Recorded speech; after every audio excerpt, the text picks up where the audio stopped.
এই ছেলেটির নাম সানি। মারাত্মক লেভেলের একজন ব্রিলিয়ান্ট আর্টিস্ট হওয়া সত্ত্বেও সে যখন অভাবের সাগরে ডুবে পড়ে তখন সানি সিদ্ধান্ত নেয় এক ভয়ানক ক্রাইম করার। নিজ হাতের ডিজাইনের জাদুতে সে ভারতীয় 500 রুপির নোট হুবহু জাল করে ফেলে আর এরপর একের পর এক নোট ছাপিয়ে সে হয়ে ওঠে দেশটির প্রধান আতঙ্ক। কিভাবে সানি এই জাল টাকার নোট একদম পারফেক্ট ভাবে বানিয়েছিল আর শেষ পর্যন্ত সে কোন লেভেলে চলে যায় এটা জানতে হলে তোমাকে দেখতে হবে এই বছরে অ্যামাজন প্রাইমে রিলিজ হওয়া ওয়েব সিরিজ ফার্জির এক্সপ্লেনেশন।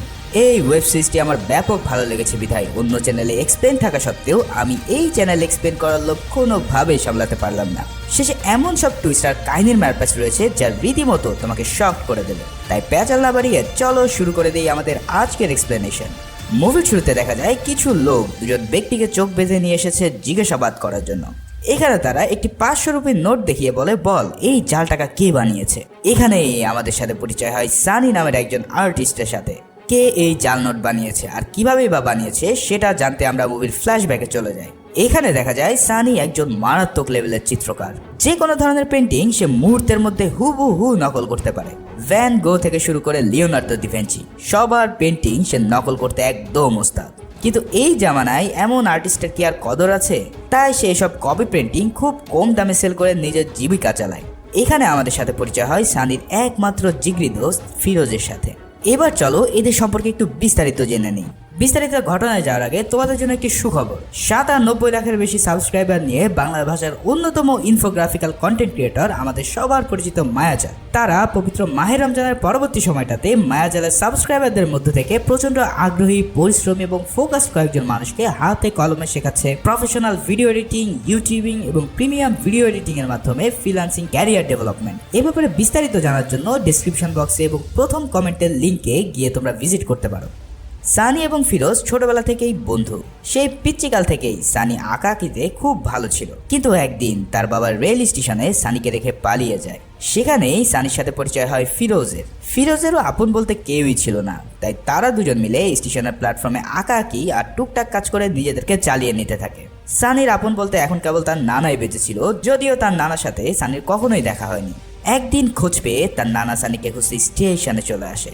সেখানে তার নানা সানিকে পেয়ে গিয়ে তাকে নিয়ে চলে আসে আর সেই সাথে সানি তার নানাকে অনুরোধ করে ফিরোজকে যেন তার সাথে নেওয়া হয়। নানা রাজি হয়ে গেলে ফিরোজ ও সানি দুজন মিলে নানার সাথে বড় হওয়া শুরু করে। এখানে সানির নানাও কিন্তু ছিল একজন ভালো আর্টিস্ট, সেই সাথে তার ক্রান্তি নামে একটা পত্রিকা ছিল। এখানে এসে সে সানিকে আরো ভালো করে আর্ট শেখাতে থাকে আর ফিরোজকে প্রিন্টিং মেশিনের উপর এক্সপার্ট বানাতে থাকে। দুজনেই এই দুই জায়গায় নিজেদের সেরা দিয়ে ক্রান্তি পত্রিকা চালাতে থাকে। কিন্তু এই ইন্টারনেটের যুগে এখন আর কেউ কাগজের পত্রিকা পড়ে না দেখে দিন দিন ক্রান্তি পত্রিকার বেচাকেনা একদম বন্ধ হয়ে যায় আর পুরো পত্রিকা অফিস পাহাড় সমান ঋণের মধ্যে ডুবে যায়। যাদের কাছ থেকে ধার নেওয়া হয়েছিল সবাই তাদের টাকা 2 মাসের মধ্যে ব্যাক দেওয়ার আলটিমেটাম দিলে সানির নানা পত্রিকা অফিস বিক্রি করে দেওয়ার সিদ্ধান্ত নেয়। কিন্তু সানি আর ফিরোজ বলে, যেভাবেই হোক আমরা এই পাওনা টাকা পরিশোধ করে ক্রান্তি পত্রিকাকে আবার জীবিত করব। তারা দুজনেই সেই পাওনাদারের কাছে সময় চায়, কিন্তু তারা আর কোনো সময় দিতে রাজি হয় না। সানি অনেক অনুরোধ করতে থাকে, কিন্তু সব চেষ্টা বৃথা হয়ে যাওয়ার কারণে সানি এবার ভাবতে থাকে কিভাবে এই দেনা শোধ করা যায়। তারা নিজেদের সব কিছু বিক্রি করার জন্য লিস্ট করতে থাকে, কিন্তু সব বিক্রি করলেও তাদের প্রয়োজনের 10 ভাগ টাকাও তারা ম্যানেজ করতে পারে না। এই সব দেখে ফিরোজ এবার আনিস নামের এক ফ্রেন্ডকে বিস্তারিত খুলে বলে। যেহেতু সানি যে কোনো কিছু নকল ডিজাইন মুহূর্তেই করতে পারে, তাই সে এক কপি ব্যবসায়ী যার নাম মানজা তার কাছে নিয়ে আসে। এই মানজা যে কোনো ব্র্যান্ড রিলিজ হওয়ার সাথে সাথেই তার ফার্স্ট কপি বাজারে সেল করা শুরু করে। এখানে মানজাকে সানির কথা বললে সে জানায় কোনো সমস্যা নেই, সানিকে দিয়ে সে কাজ করাবে। কিন্তু ওদিকে সানির মাথায় অন্য খেলা খেলতে থাকে। তার কথা হচ্ছে এইভাবে টাকা জোগাড় করতে করতে কয়েক বছর লেগে যাবে তাদের। তাই সে নিজ হাতে 500 রুপির ডিজাইন স্কেচ করে ফিরোজকে দেখিয়ে বলে, এই সব ছাড়, চল আমরা ডিরেক্ট টাকা বানানো শুরু করি। ফিরোজ এই ডিজাইন দেখে বলে, ভাই তোর কি মাথা খারাপ হয়ে গেছে? আমরা এই ঝামেলার জন্য ইল্লিগাল কাজে জড়িয়ে যাব, আর পুলিশ একবার যদি আমাদেরকে ধরতে পারে তাহলে আজীবনেও আমরা জেল থেকে বের হতে পারবো না। এছাড়া টাকা বানানো কি এত সোজা যে স্ক্যান করে প্রিন্ট করলে আমার হয়ে গেল? তখন সানি বলে, আরে এই নোট তো কোনো রক্তে মাংসের মানুষই বানিয়েছে, তাই না? দেখ আমি আর্ট ও ডিজাইন এক্সপার্ট, আর তুই প্রেস মেশিনে। তোর চেয়ে ভালো কাগজ কালি প্রেস মেশিনের কাজ এই অঞ্চলে আর কেউ করতে পারে না। তাই আমরা দুজন মিলে যদি ট্রাই করি নিশ্চিত এই ফেক নোট বানাতে পারবো। আর যা আমরা জানি না তার জন্য তো ইউটিউব রয়েছে।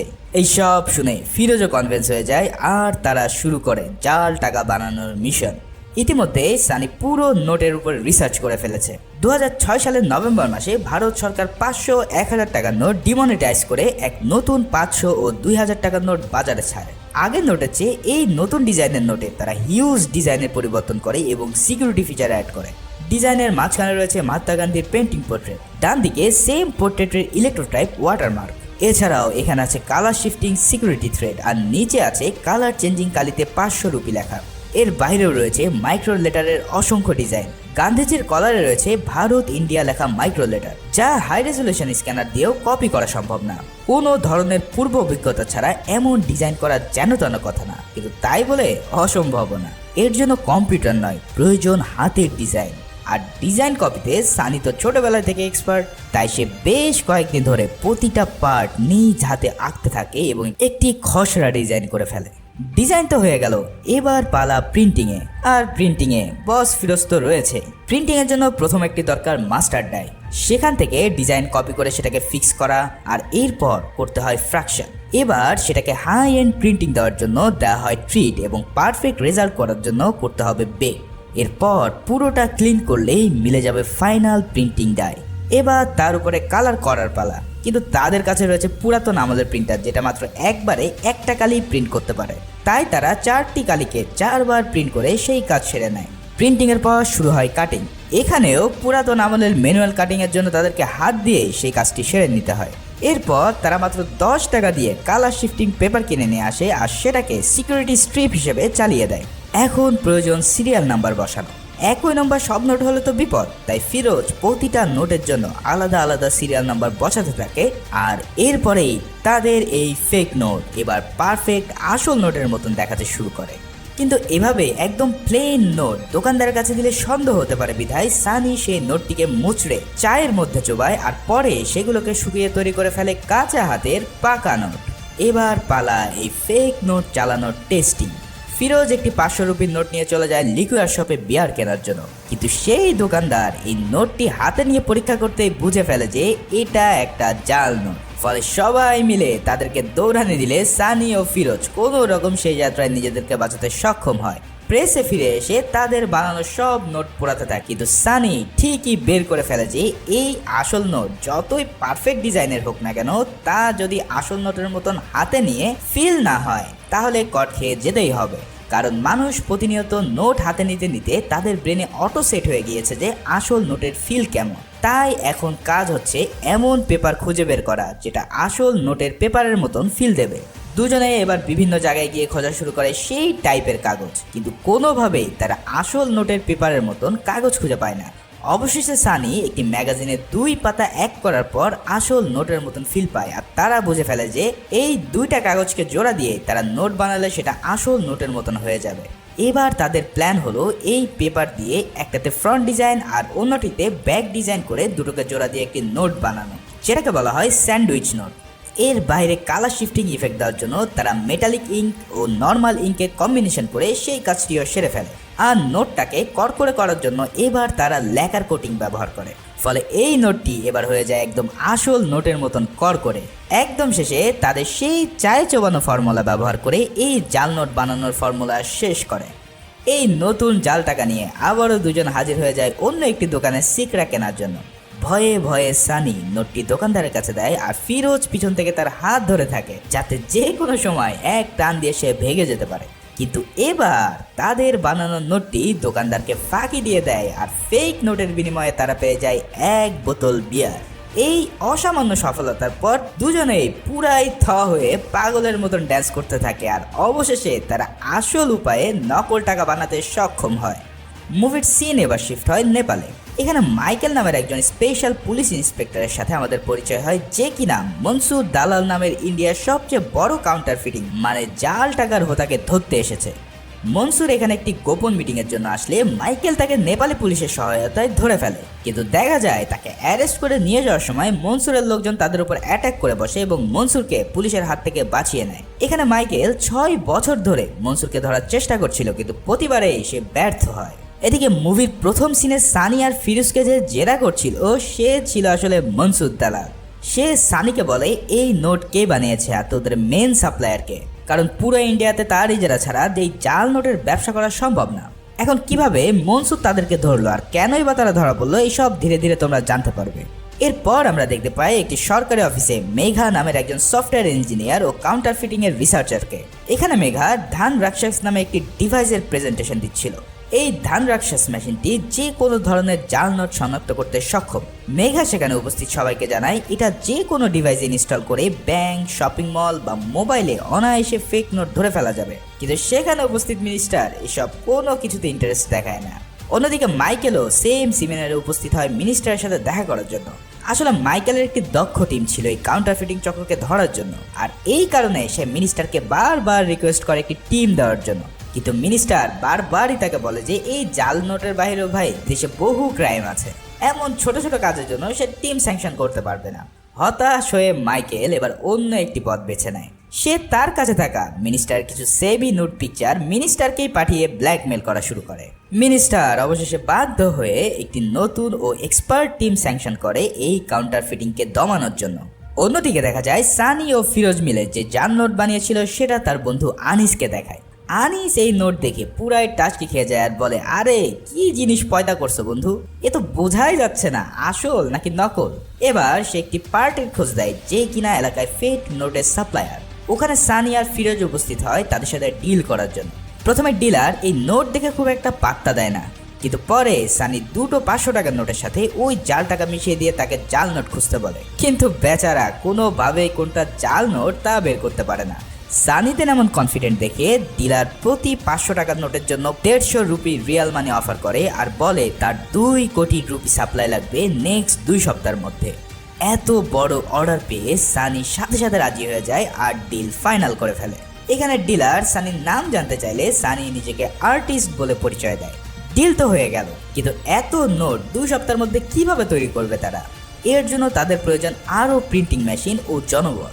আর কোনো উপায় না পেয়ে সানি ও ফিরোজ তাদের প্রেসের অনেক পুরাতন ও বিশ্বস্ত কর্মচারী ইয়াসির চাচাকে পুরো প্ল্যান বলে। চাচা তো পুরো এসব শুনে রেগে ফেটে পড়ে, কারণ তার নানা যদি জানতে পারে তারা এমন কাজ করছে তাহলে আজীবনের জন্য তাদেরকে ত্যাগ করবে। কিন্তু সানি তার আর্টের কারিশমা দেখালে চাচা নিজেও বুঝতে পারে না যে এই নোট নকল হয় কি করে। পরে সানি চাচাকে ভূগোল পড়াতে সক্ষম হলে সে জানায় এত প্রিন্টিং এর জন্য তাদের আরও 2টা অটোমেটিক মেশিনের দরকার।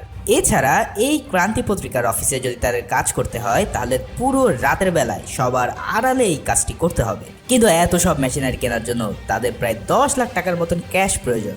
এই টাকা ম্যানেজ করার জন্য সানি আর ফিরোজ আবারও সেই লোন পার্টির কাছে যায় যার কাছ থেকে ইতিমধ্যে ক্রান্তি পত্রিকা টাকা ধার নিয়ে রেখেছে। সেখানে সানি তাদের কাছ থেকে হাই ইন্টারেস্টে 10 লাখ টাকা চায় এবং 2 সপ্তাহের মধ্যে ফেরত দেওয়ার কথা বলে সেখান থেকে টাকা ম্যানেজ করতে সক্ষম হয়। এই টাকা পাওয়ার পর শুরু হয় তাদের বড় স্কেলে জাল নোট বানানোর মিশন। বড় বড় প্রিন্টিং মেশিন তো তারা কিনে আনতে পারে, কিন্তু মেইন সমস্যা হলো পেপার। আর এই নোট বানানোর জন্য যে পেপার লাগবে সেটা হবে 45 GSM এর। ফিরোজ একটি পেপার কোম্পানিতে কল দেয় এই পেপারটি অর্ডার করার জন্য, কিন্তু তারা জানায় এই পেপারটি রেস্ট্রিক্টেড এবং এটা নিতে হলে নাম, ভোটার আইডি কার্ড আর কোম্পানির ট্রেড লাইসেন্স লাগবে। এখন যেহেতু তাদের কাছে সবকিছু নেই তাই একটা উপায় তাদের হাতে আছে, আর তা হলো ওই পেপারের কোম্পানিতে ডাকাতি করা।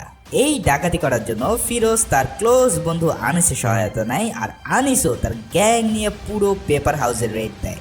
এরপর তারা 45 GSM এর পেপার খুঁজতে থাকে আর অবশেষে পেয়েও যায়। কিন্তু সানি বুদ্ধি করে অন্য সব GSM এর কাগজগুলো চুরি করে নেয় যাতে তারা বুঝতে না পারে এই চুরির সাথে জাল নোট ছাপানোর কোনো লোক জড়িত।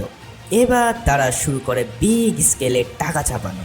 এখন তাদের হাতে রয়েছে আধুনিক সব মেশিন, তাই দ্রুতই তাদের প্রথম ডেলিভারি 2 কোটি টাকা তারা ছাপাতে সক্ষম হয় আর সেটা ডেলিভারি দিয়ে পাওনা আসল টাকা নিয়ে নেয়। এদের কাজ দেখে ওই ডিলার এখন থেকে রেগুলার অর্ডার দেওয়া শুরু করে আর সানিরাও পুরো রাত এক করে হাজার হাজার ফেক নোট তৈরি করতে ব্যস্ত হয়ে পড়ে। তাদের সকল চাহিদা মিটে যাওয়ার পর ওই ফেক নোট দিয়েই তারা সেই পাওনাদারের টাকা পরিশোধ করে দিয়ে ক্রান্তি পত্রিকার অফিসের দলিল তার নানার কাছে ফেরত নিয়ে আসে। এত দ্রুত টাকা পরিশোধ করে দিয়েছে দেখে তার নানা সন্দেহ হতে থাকে, কিন্তু এখানেও সানি তাকে নিউট্রাল করতে সক্ষম হয়। এরপর সিন চলে যায় একটি রেস্টুরেন্টে। সেখানে সানি ও তার গার্লফ্রেন্ড ডিনার করার পর সানি তার জাল নোট দিয়ে বিল পে করে বের হয়ে যায়। ঠিক সেই সময় ওই সফটওয়্যার ইঞ্জিনিয়ার মেঘাও সেই রেস্টুরেন্টে উপস্থিত হয় ডিনার করার জন্য। বিল পে করে যখন সে টাকা ফেরত নেয় তখন সানির দেওয়া সেই জাল নোটটি মেঘার কাছে উপস্থিত হয়। সে নোটটা হাতে নিয়ে বুঝে ফেলে যে এটা হয়তো জাল নোট। তাই বাড়িতে গিয়ে সে এই নোটটিকে ধান রাক্ষস মেশিনে চেক করে। কিন্তু মেঘা পুরোই শকড হয়ে যায় যখন সে দেখতে পায় এটা জাল নোট হওয়া সত্ত্বেও তার মেশিন ডিটেক্ট করতে পারছে না। আসলে নোটটির সকল সিকিউরিটি থ্রেডগুলো এতটাই পারফেক্ট ছিল যে মেশিনও তার কাছে হার মেনেছে। এরপর আরও একটু রিসার্চ করলে ধরা পড়ে যে নোটটি একটি স্যান্ডউইচ নোট। এটা দেখে মেঘা বুঝে নেয় যে এই গ্রুপটি কোনো অর্গানাইজ কোনো গ্রুপ না, এদের কাছে কোনো দামি ইকুইপমেন্ট নেই, তাই তারা স্যান্ডউইচ নোট বানাচ্ছে। যা এদের আছে সেটা হলো মারাত্মক লেভেলের ট্যালেন্ট। এমন ফাইনেস্ট কাজ মেঘা এর আগে কখনোই দেখেনি। এবার দেখা যায় নতুন টিম পেয়ে মাইকেল সবাইকে ব্রিফ করছে কিভাবে এই জাল নোট স্মাগলিং হয় এই দেশে। সে জানায় জাল নোট যদি সঠিক মার্কেটে পৌঁছাতে না পারে তাহলে এর কোনো মূল্য নেই, ফলে আমাদের কাজ হবে মার্কেটে জাল নোট ঢোকার আগে সেটা বন্ধ করা। এখানে মাইকেলের প্রধান টার্গেট থাকে মনসুর দালাল, সেই সাথে জিতু কাকা ও তার মেইন ডিস্ট্রিবিউটর বিলাল। এবার এদেরকে টার্গেট বানিয়ে এই টিম মাঠে নেমে পড়ে। অন্যদিকে মেঘা দেখতে পায় এই নতুন ডিভাইস নিয়ে সরকার কোনো রকম মাথা ঘামাচ্ছে না, তাই মেঘা ফ্রাস্ট্রেটেড হয়ে মাইকেলকে মেল করে তার ডিপার্টমেন্টে জয়েন করার জন্য। মাইকেলও তার ট্যালেন্ট দেখে মেঘাকে টিমে নিয়ে নেয়। এদিকে সানিদের কাছে এবার এক বিশাল অর্ডার আসে পাশের স্টেটের একজন এমএলএ এর কাছ থেকে। এই জাল টাকা দিয়ে সে নির্বাচনের কাজ চালাবে, তাই ডিলারের মাধ্যমে সে আর্টিস্টকে নক দেয়। সামনাসামনি দেখা করে তাকে 20 কোটি রুপি জাল নোট বানানোর অর্ডার দিয়ে বসে। কিন্তু এখানে এই ডেলিভারি তাদের নিজেদেরকেই করতে হবে সুরাটে গিয়ে। এই কথা শুনে সানি রাজি হয় না, কিন্তু কি আর করা, কাঁচা টাকার লোভ তো আর চাইলেই ফেলা যায় না। এবার এত বড় অর্ডারের জন্য ইয়াসির চাচার কাছে আসলে সে বলে আমাদের কাছে এত নোট ছাপানোর জন্য পেপার নেই, তাই সেই 45 GSM এর পেপার তাদের এখন খুব প্রয়োজন। এখন বারবার তো আর ডাকাতি করা যায় না, তাই না? তাই এবার তারা একজন মৃতপ্রায় লোককে ধরে নিয়ে এসে তার নামে কোম্পানির রেজিস্ট্রেশন করে এবং লিগ্যাল ভাবে পেপার কিনে কাজ শুরু করে দেয়। ওদিকে দেখা যায় মেঘা এই অফিসে জয়েন করেছে ঠিকই, কিন্তু তার হাতে কোনো কাজ নেই। এবার মেঘা সানির বানানো নোটটি মাইকেলকে দেখিয়ে বলে, স্যার এই নোটটি যে বানিয়েছে সে একজন টপ নচ আর্টিস্ট, তার কাছে যদি ভালো কোনো প্রিন্টিং টেক থাকে তাহলে সে আমাদের জন্য হুমকি হতে পারে। কিন্তু মাইকেল বিষয়টাকে খুব একটা গুরুত্ব দেয় না, তার কথা আগে মনসুরকে ধরতে হবে। কিন্তু এইসব শুনেও মেঘা দমে যায় না। সে ওই রেস্টুরেন্টের চারিপাশে যত প্রিন্টিং কারখানা আছে তার লিস্ট বের করে নিজ উদ্যোগে একটি রেড পরিচালনা করে মাইকেলের কোনো পারমিশন ছাড়াই। বিভিন্ন প্রেস খুঁজতে খুঁজতে সে এসে পড়ে সানিদের প্রেসে। সানিরা তখন প্রেসের মধ্যে টাকা ছাপানোর কাজে ব্যস্ত ছিল। বাইরে পুলিশ দেখে ইয়াসির চাচা কোনো রকম তাদেরকে দেরি করাতে থাকে, আর ভিতরে সানি ও ফিরোজ মিলে পুরো প্রেস ক্লিনিং এর কাজ করতে থাকে। কিন্তু চাচা বেশিক্ষণ তাদেরকে আটকে রাখতে পারে না, আর মেঘা ফোর্স নিয়ে চেকিং এর জন্য ভিতরে ঢুকে পড়ে। তারা প্রায় ধরা পড়েই যাবে, ঠিক সেই সময় মাইকেল মেঘাকে কল দিয়ে ঝাড়ি দিতে থাকে যে তাকে না জানি এমন স্টুপিড রেড দেওয়ার জন্য। মেঘাও আর কোনো চেক না করে দ্রুত অফিসের দিকে রওনা দিলে একটুর জন্য আর্টিস্ট বেঁচে যায়। এবার নোট ছাপানো হয়ে গেলে ফিরোজ আর সানি একটি গাড়ি নিয়ে বের হয়ে পড়ে সুরাটের উদ্দেশ্যে। পথের মধ্যে তাদের গাড়িতে পুলিশ রেড দিয়ে বসে, কিন্তু আগে থেকেই সানি প্ল্যান করে কিছু মদের বোতল গাড়িতে রেখে দেয় যাতে পুলিশ মদের বোতল দেখে ওটা নিয়েই ক্যাচাল করে। হয়ও ঠিক তাই, বিদেশি মদের বোতল ক্যারি করার জন্য তাদের কাছে 30,000 টাকা নিয়ে পুলিশ ছেড়ে দেয়, আর তারাও হাসতে খেলতে জাল নোট ক্লায়েন্টের কাছে পৌঁছে দেয়। এমন সফলতার পর তারা আনন্দে পার্টি করতে থাকে, কিন্তু এই আনন্দ কিছুক্ষণের মধ্যেই বিলীন হয়ে যায় যখন তারা দেখতে পায় তাদের নানা ইতিমধ্যে এই কুকর্ম জেনে গিয়েছে। তার নানা প্রচুর কষ্ট পায় এবং রাগ করে সানি ও ফিরোজকে এই ক্রান্তি প্রেস থেকে বের করে দেয়। এখান থেকে বের হয়ে গিয়ে সানি আবারও তার আগের সে আর্ট কপির কাজে নেমে পড়ে। সেখানে ইয়াসির চাচা তার সাথে দেখা করতে আসলে সানি জানায় কেন যেন তার মধ্যে এখনো এইসব কুকর্মের জন্য গিল্ট ফিল হচ্ছে না। আসলে টাকার লোভ তাকে এমনভাবেই ধরে বসেছে যে ভালো মন্দের পার্থক্য সানি প্রায় ভুলতে বসেছে। এরপর সানি একদিন নিউজ পায় যে তার নানাকে হুট করেই পাওয়া যাচ্ছে না। সানি ও ফিরোজ মিলে থানায় যায় পুলিশকে ইনফর্ম করার জন্য, কিন্তু পুলিশ তাদের তৎক্ষণাৎ সাহায্য না করায় সানি পুলিশের উপর চড়াও হয়ে পড়ে। ফলে সানি ও ফিরোজকে পুলিশ অ্যারেস্ট করে নেয়। এর কিছুক্ষণ পর ইয়াসির চাচা এসে তাদের জামিন করিয়ে নেয় আর জানায় তার নানা আবার ফিরে এসেছে। আসলে ইদানিং তার নানা সব কিছু ভুলে যাওয়ার রোগ হয়েছে, ফলে কিছুদিন আগে তাদের কুকর্মের কথাও সে ভুলে যায়, আর সানিকে দেখে সে অনেক খুশি হয়। এই সুযোগে সানিও পণ করে বসে যে এই সব ধান্দাবাজি ছেড়ে সে আগের কাজে মন দেবে। তাই সানি ও ফিরোজ আবারও তাদের ক্রান্তি পত্রিকায় কাজ করা শুরু করে দেয়। এদিকে মেঘার আবিষ্কার করা ধান রাক্ষস ডিভাইসটি অবশেষে মিনিস্ট্রি অ্যাপ্রুভাল পায় এবং সেটা পুরো দেশের ব্যাংক, ক্যাশ মেশিন, দোকানে ইনস্টল করার নির্দেশ দেয়। এর প্রভাবে দেশের বিভিন্ন অঞ্চল থেকে জাল নোট ধরা পড়ার নিউজ আসতে থাকে। একে একে বিভিন্ন সিন্ডিকেটের প্রধানরাও পুলিশের হাতে ধরা পড়া শুরু করে। এমন সাফল্য দেখে সবাই আনন্দিত হয় আর ভাবে যাক, অবশেষে এই কাউন্টারফিটিং চক্রকে তারা থামাতে সক্ষম হলো। এরপর সিন চলে যায় দুবাইয়ের মনসুর দালালের কাছে। বেচারার পুরো ধান্দা ইতিমধ্যে বন্ধ হয়ে যাওয়ার জোগাড় এই ধান রাক্ষস মেশিনের জন্য। কোনো পার্টি এখন তার এই বানানো জাল নোট নিতে চাইছে না।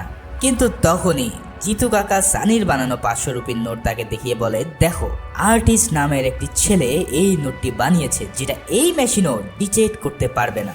এটা দেখে মনসুর তো পুরাই টাসকি খেয়ে যায় আর বলে, এই আর্টিস্টকে তো আমার চাই। তাই পরের দিনই তার টিমকে পাঠিয়ে দেয় সানি ও ফিরোজকে ধরে নিয়ে আসার জন্য। তাদের দুজনকে ধরে মনসুরের কাছে নিয়ে আসলে মনসুর একটি 2000 রুপির নোট সানিকে দেখিয়ে বলে, দেখো, এই নোটে কি সমস্যা আছে। সানি জানায় এই নোটের পেপার তো টপ ক্লাস, কিন্তু এখানে যে মাইক্রো প্রিন্টিং আর ওয়াটারমার্ক আছে সেটাই সমস্যা আছে। এর জন্য কম্পিউটার নয়, আর্টিস্টের হাতের ছোঁয়া প্রয়োজন। এই সব শুনে মনসুর অনেক ইমপ্রেস হয় আর তাকে একসাথে কাজ করার জন্য অফার দেয়। মনসুর বলে, আমার কাছে আছে দুনিয়ার সবচেয়ে হাইটেক গেজেট আর তোমার কাছে আছে ডিজাইন পাওয়ার। দুজনে একসাথে কাজ করলে কেউ আমাদের থামাতে পারবে না। কিন্তু সানি জানায় ইতিমধ্যে সেসব কাজ থেকে দূরে চলে এসেছে আর নতুন করে সে কোনো কাজে হাত দেবে না। কিন্তু মনসুর তাকে হুমকি ধামকি ও টাকার লোভ দেখালে সানি ও ফিরোজ রাজি হতে বাধ্য হয়। এবার শুরু হয় তাদের 2000 রুপির নোট ডিজাইনের মিশন। এখানে সানি জানায় এই 2000 রুপির নোটে যে ডিজাইন রয়েছে সেটা পুরোই অন্য লেভেলের।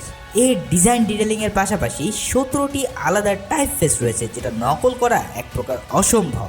কিন্তু আর্টিস্ট বলে কথা, সানি দিন রাত এক করে ডিজাইন করতে থাকে আর ফিরোজ নতুন সব প্রেস মেশিন দেখে সেগুলো অপারেট করা শুরু করে।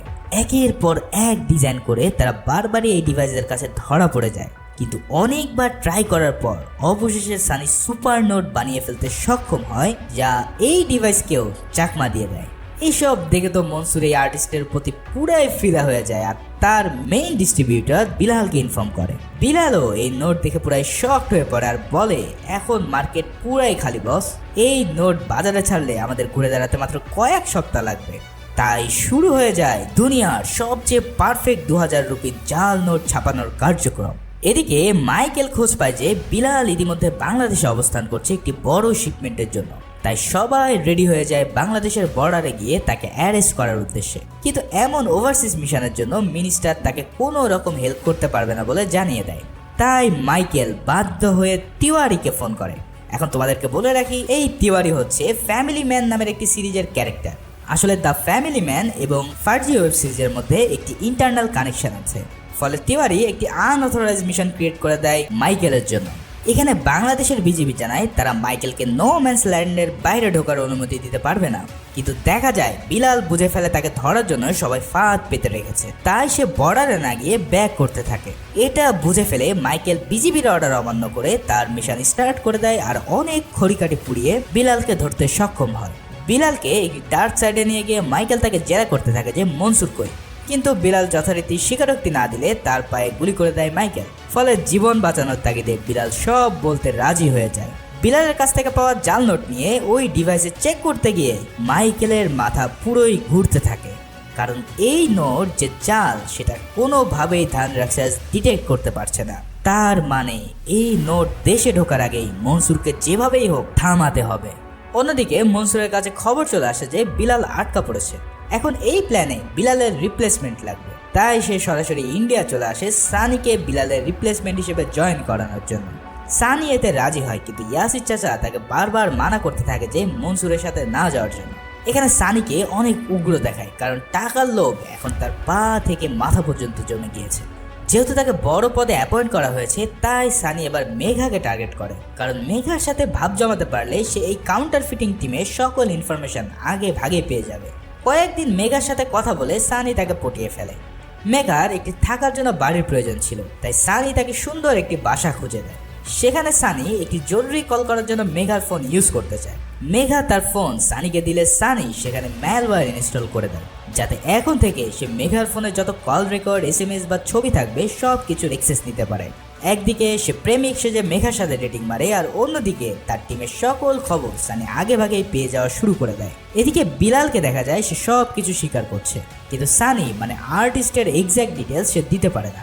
তখন বেলাল তার এক ক্লোজ চামচাকে গুপ্তচর বানায়, যাতে মনসুরের ওখানে কি হচ্ছে সেটা যেন মাইকেলকে সে দিতে পারে। এভাবে বিলাল একটা মেসেজ পায়, আর সেখানে বলা হয় এবার 12,000 কোটি টাকার এক বিশাল বড় জাল নোট ইন্ডিয়াতে আসতে চলেছে। এটা শুনে তো মাইকেলের মাথা পুরোই ঘুরে যায়, কারণ এত টাকা যদি ইন্ডিয়ায় ঢুকে পড়ে তাহলে এই দেশের অবস্থা পুরোই খারাপ হয়ে যাবে। তাই পুরো টিমকে হাই অ্যালার্ট করে দেওয়া হয়। সবাই ইন্ডিয়ার প্রতিটি বর্ডারে নজরদারি করতে থাকে। এদিকে সানি মেঘার কাছ থেকে ইনফর্ম পায় যে কোন এলাকায় আজকে রেড হবে, আর অন্যদিকে বিলালও তার ইনফরমার দিয়ে খোঁজ পায় যে মনসুর এই নোট দেশের কোন অংশ দিয়ে নিয়ে আসার প্ল্যান করছে। এভাবে দুই পক্ষের খবর বারবার লিক হয়ে যাচ্ছে দেখে সানি মনসুরকে বলে আমাদের মধ্যে নিশ্চয় কেউ গোপনে সব তথ্য ফাঁস করছে। আর অন্যদিকে মাইকেলও তার টিমের সবার মোবাইল ফোন সিজ করে চেক করতে থাকে যে কার কাছ থেকে ইনফরমেশন লিক হচ্ছে, কিন্তু মেঘার ফোন চেক করেও মাইকেল কিছুই বের করতে পারে না। এভাবে অনেক চোর পুলিশ খেলার পর খালি মনসুর আর সানি মিলে একটি প্ল্যান করে যে তারা তর্জনস নামের একটি পোর্ট দিয়ে এই বিশাল টাকা দেশে নিয়ে আসবে, যেটা আর্মস ডিলাররা অস্ত্র প্রচারের জন্য মাঝে মাঝে ব্যবহার করে থাকে। যেহেতু টাকার পরিমাণ 12,000 কোটি, তাই এত নোটের জন্য বিশাল বড় কার্গো প্রয়োজন। তাই এবার তারা বুদ্ধি করে দেশের বিভিন্ন অঞ্চল দিয়ে 1 কোটি 5 কোটি টাকা পাচার করতে থাকে, যাতে করে সেগুলো ধরা খেয়ে যায়। আর সবাই ভাবে তারা কোনোভাবেই দেশে টাকা নিয়ে আসতে পারছে না। এমন করে পুলিশদেরকে বিজি রাখে এই টিম, আর সানি ও ফিরোজ মিলে একটি শিপে করে এই জাল নোট নিয়ে দুবাই থেকে রওনা দেয় দেশের উদ্দেশ্যে।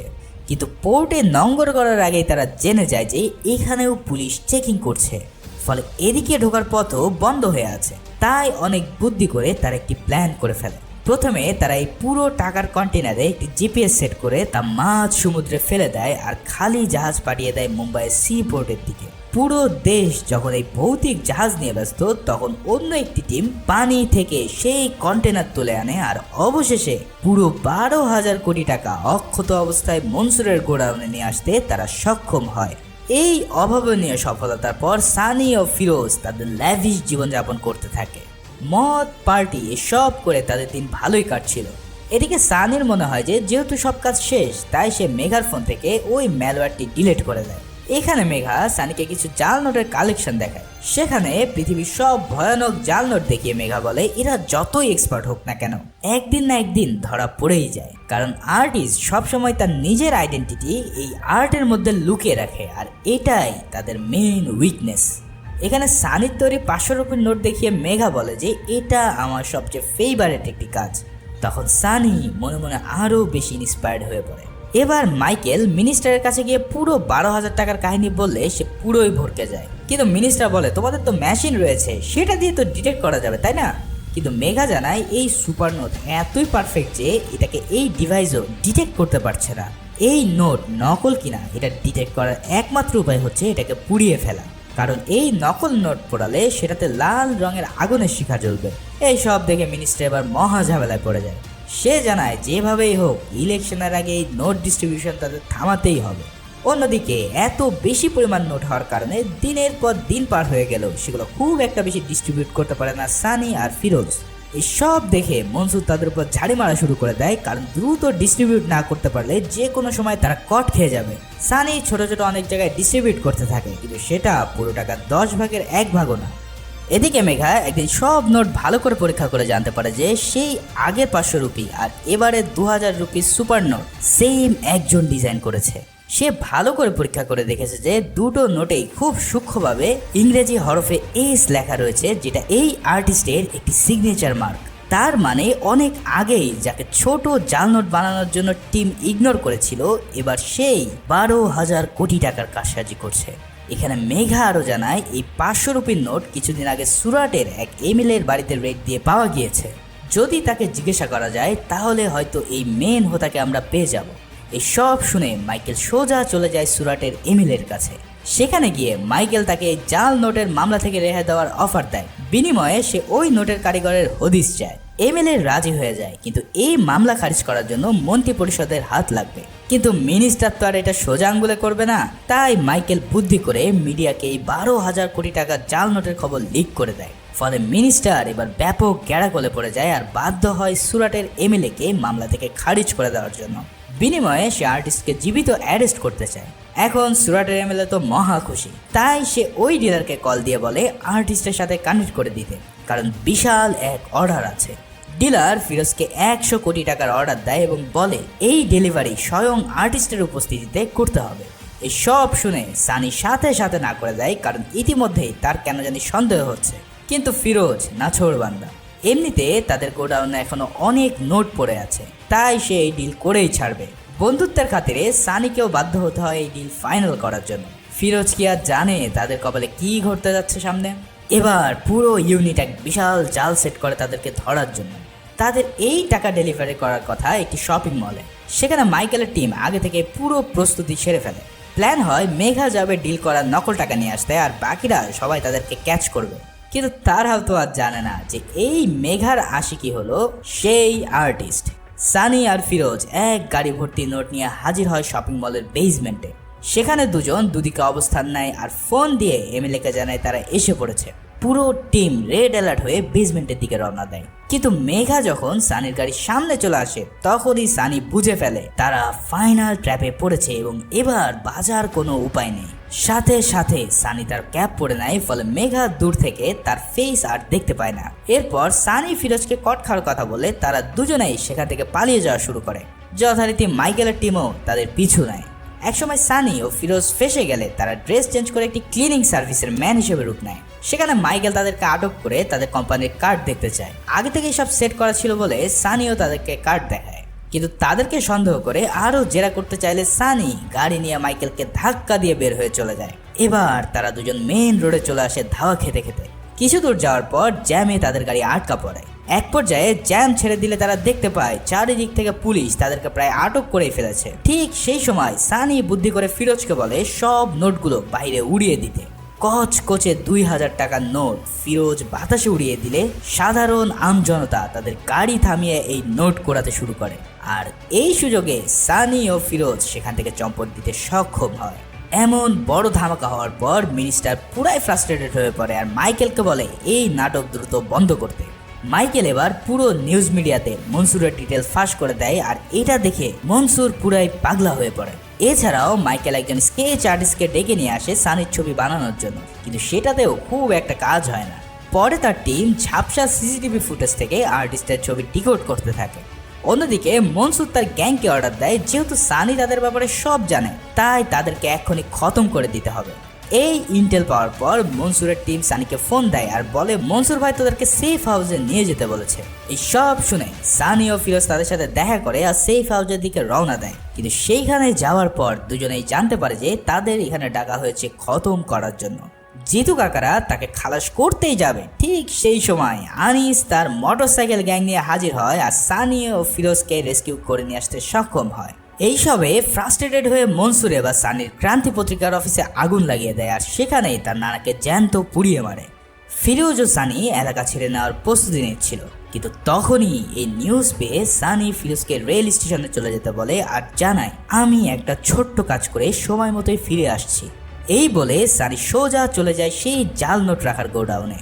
সেখানে সানি উপস্থিত হয়ে একের পর এক সব মনসুরের চেলাদের মেরে ফেলে আর জিতু কাকাকে দিয়ে নোট রাখার ভল্ট খুলে ফেলে।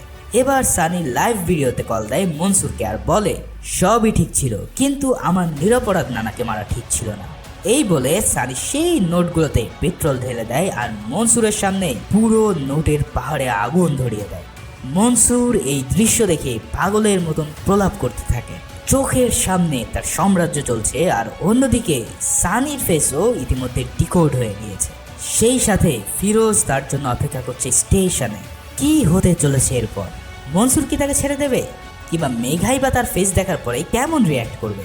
এই সব মিস্ট্রি ঝুলিয়ে রেখে এই ওয়েব সিরিজের সিজন 1 এখানেই শেষ হয়।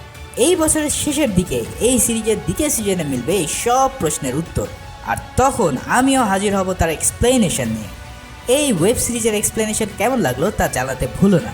আসলে পুরো 8 ঘন্টার ওয়েব সিরিজকে এত ছোট করে এক্সপ্লেন করা খুব কঠিন।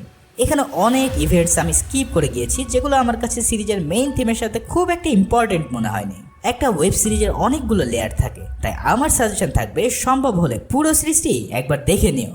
অনেক ভালো একটা সময় কাটবে, এটাতে কোনো সন্দেহ নেই। ভিডিওটি ভালো লাগলে একটি লাইক করতে ভুলো না, আর নতুন হলে সাবস্ক্রাইব করে পাশেই থেকো। সবাই ভালো থাকো, সুস্থ থাকো, ধন্যবাদ।